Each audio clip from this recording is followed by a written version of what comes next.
नमस्कार, मैं हूं आशीष कुमार सिंह और आप देख रहे हैं मोदी फैक्टर। पप्पू 77 साल के हो गए हैं। अब वो देखने से बीमार नजर आते हैं।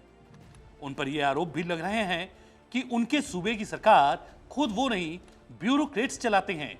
यानी असली सरकार पप्पू की नहीं है, सरकार तो ब्यूरोक्रेसी की है।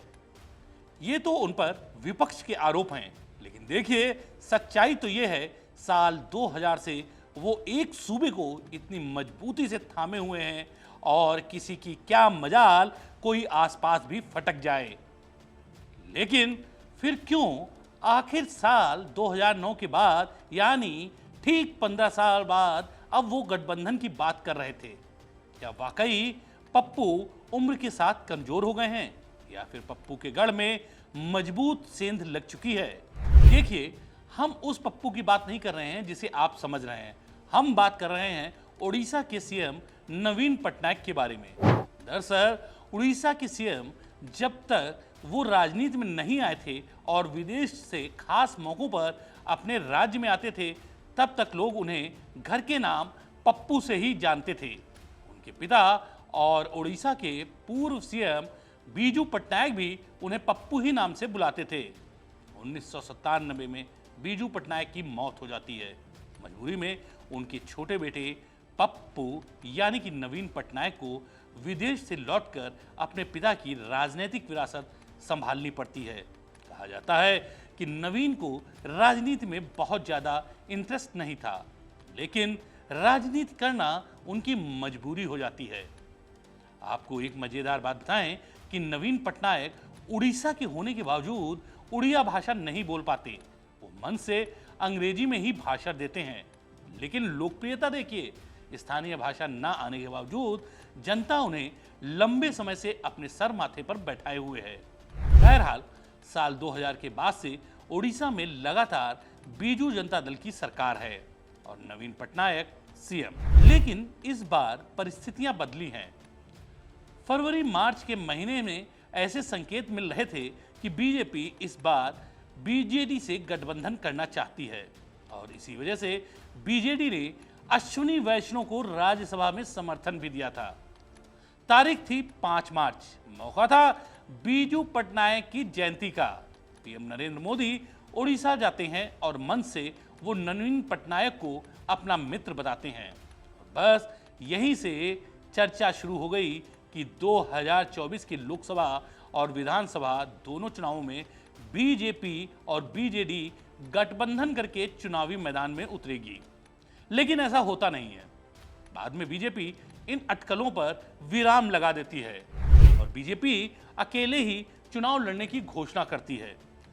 देखिए, एक बात बता दूं कि बीजेपी वाकई में गठबंधन करना चाहती थी, लेकिन बीजेपी का राज्य नेतृत्व केंद्रीय नेतृत्व को समझाने में सफल हो जाता है कि गठबंधन में लड़ने से बीजेपी की सालों की मेहनत पर पानी फिर जाएगा। और वो ऐसा किस आधार पर कहते हैं, वो मैं आपको तथ्यों के आधार पर बताता हूं। ओडिशा में लोकसभा की 21 सीटें हैं।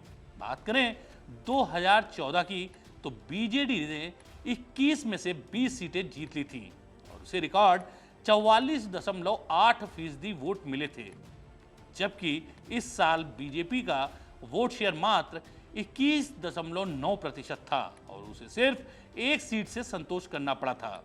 जबकि 5 साल बाद यानी 2019 में बीजू जनता दल के वोट शेयर में 1.5% की गिरावट आती है और उसे 43.3% वोट मिलते हैं। दूसरी तरफ 2019 में बीजेपी का वोट परसेंटेज 21.9% से बढ़कर 38.9% पर पहुंच जाता है, यानी 17% का सीधा ग्रोथ होता है।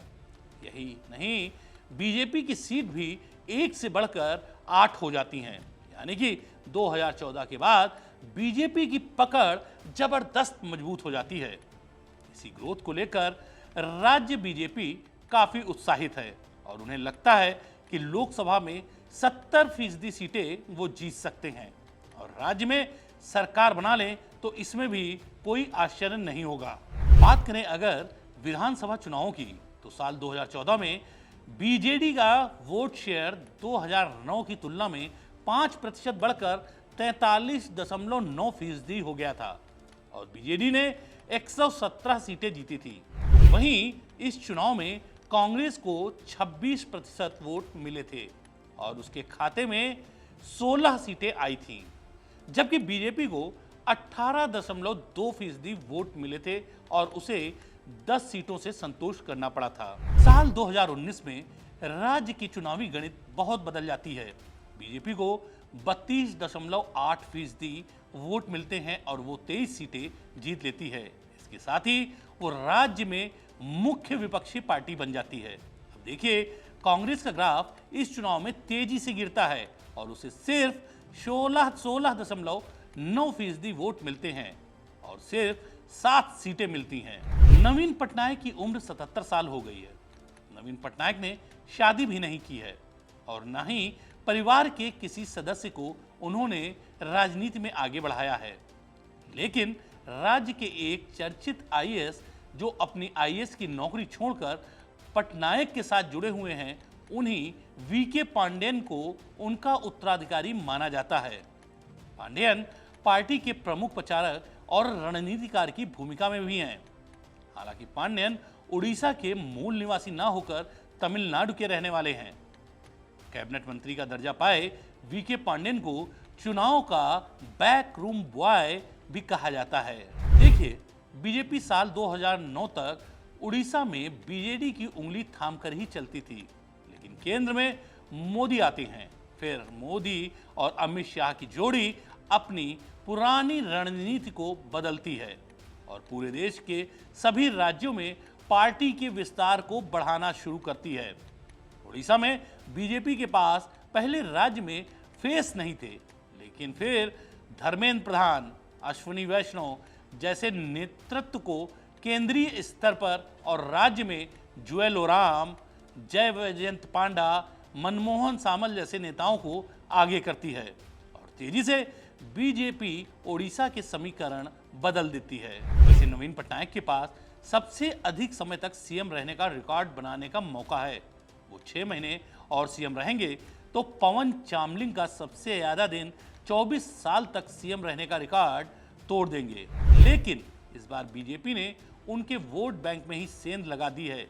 देखिए, बीजेडी का वोट बैंक आदिवासी, पिछड़ा और गरीब वर्ग है, लेकिन बीजेपी ने अपने राशन की योजना, उज्ज्वला योजना और दूसरी केंद्र सरकार की योजनाओं से इस वोट बैंक में जबरदस्त सेंधमारी कर दी है। उसने क्षेत्रीय नेताओं की एक टीम भी तैयार कर ली है। खासतौर पर द्रौपदी मुर्मू को राष्ट्रपति बनाकर ओडिशा के आदिवासी समाज में गहरी पैठ बना ली है। सारी स्थितियों, परिस्थितियों, समीकरणों पर नजर डालें तो एक बात तो तय है कि बीजेपी ओडिशा लोकसभा चुनाव में शानदार नतीजे हासिल करने वाली है। वहीं विधानसभा चुनाव में अगर वो बड़ा फेरबदल कर दे, इस बात से भी इनकार नहीं किया जा सकता है।